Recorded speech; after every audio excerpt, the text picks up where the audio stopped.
right, about a month ago, I posted a little video showing what my garden looks like when it's just planted and nothing's in it. Just seedlings or little baby plants. And now it's 1 month later, and I thought I'd give you a little update. This is the broccoli. As you can, if you remember from my first video, they were just little tiny plants, and now they are absolutely huge. And in the front of the broccoli, I planted beans, bush beans. This is like the perfect place to plant the bush beans because one year I had them in another garden. I was constantly crawling on my hands and knees to pick the beans, and then I figured the best place for them would be on the edge of my high retaining wall garden, because then I could just stand up and pick the beans, and then it looks so pretty as they fall over the edge of the retaining wall.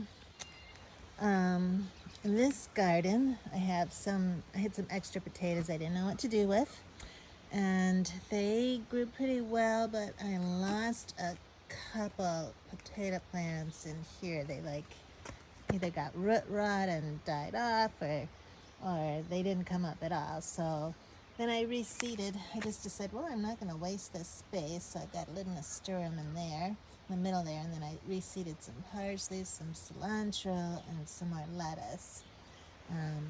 The potatoes are doing great. I got 2 full beds. It's kind of hard to get it in the video, but they're looking great and starting to flower. In the back row, I've got one cucumber plant. It's looking very healthy. And then I've got peas. The peas did not do well this year at all.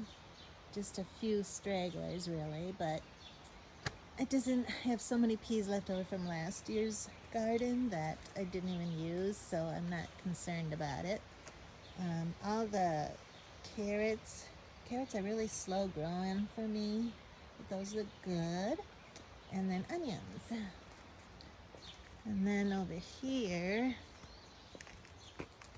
the zucchini and the summer squash is looking great, and pretty soon I should have more than I'll know what to do with. And I had my first blossom there, a couple of blossoms in there. And then I'll show you the view of this garden from this end. Here I've got spinach growing, and we already had some for dinner. I already harvested my radishes, but I did reseed some more. I just kind of keep them going up all the time. And then here, this is the Swiss chard. And then I also reseeded some basil in there. And then those are sunflowers. And I wanted to show you my cauliflower. The broccoli and cauliflower are all starting to head. But I wanted to show you how I keep the sun off the cauliflower heads to keep them from going brown. You just take the leaves and put a little clothespin on top of it. And if you take a little peek inside, you can see there's my beautiful head of cauliflower going. And if you don't do that, the heads turn brown before you can harvest them, or you gotta harvest them really little. And then here, you can see the broccoli are just starting to form as well. So everything's looking good.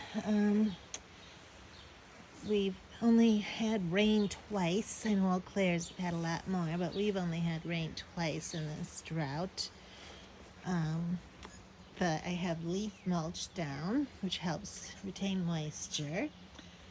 But once the plants are established, I don't water at all, only like once a week if it hasn't rained. So I wait, and if it hasn't rained for a week, then I give them a good deep soaking with each individual plant at the base with a hose.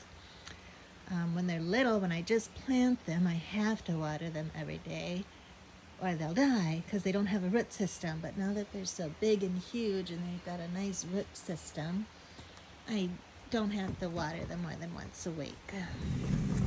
All right, let's go into the next garden. And there's Jackson doing his morning patrol. He's mad because I won't let him into the back patio. Here I have more onions. They're growing great this year because I did not buy my onion sets from Menards. I bought them from an Amish farm. And then I also bought some live onion plants. And what a difference they made. I got more carrots, more potatoes, just like extras that I didn't know what to do with. And then these are my tomato plants. I always trellis my potatoes to the fence so they stay nice and flat. You see some cherry tomatoes growing there, and then some bigger tomatoes in there. So they're looking good. Grew some dill this year because I need to make some more cucumbers, and those look really pretty and healthy.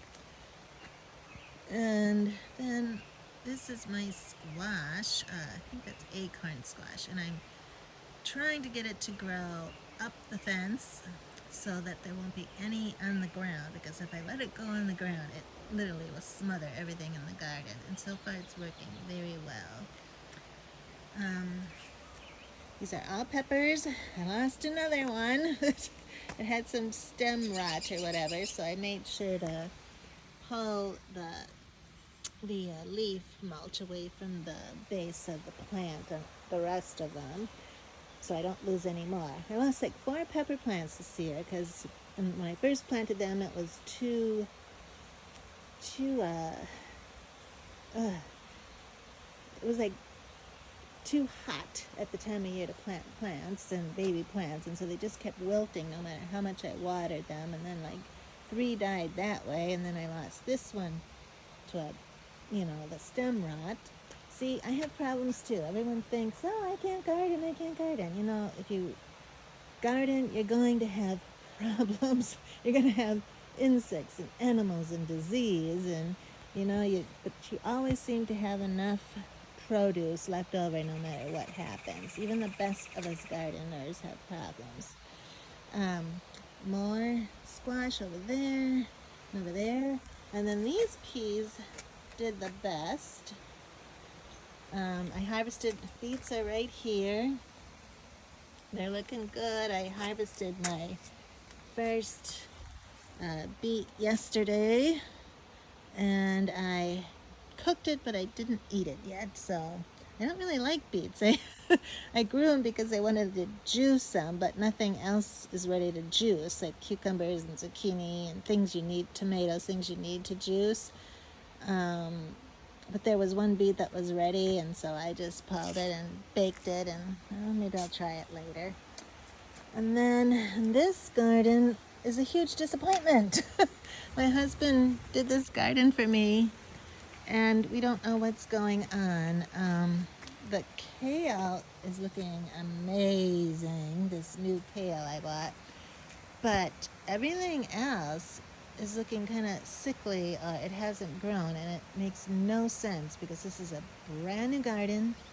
It's filled with nothing but topsoil, and so we're thinking there was either something wrong with the soil, or if you have any ideas, I'd love to know, because we are at a loss. But we decided that next year we're going to have to dig all the perennial herbs out, like the oregano and the lemon balm and the chive, and then we're going to have to dig this all up again and put compost and cow manure and everything in and try again, because it makes no sense. It really doesn't. I always have these unsolvable mysteries in my garden, and which I have no answers for, and so then your only idea then is to try something different next year. So we're gonna dig it up. This one row of lettuce is growing okay though, and I just thinned it yesterday. All right, and that is about it. I can show you my little back patio flower garden is doing good. And that ends the tour of my vegetable garden.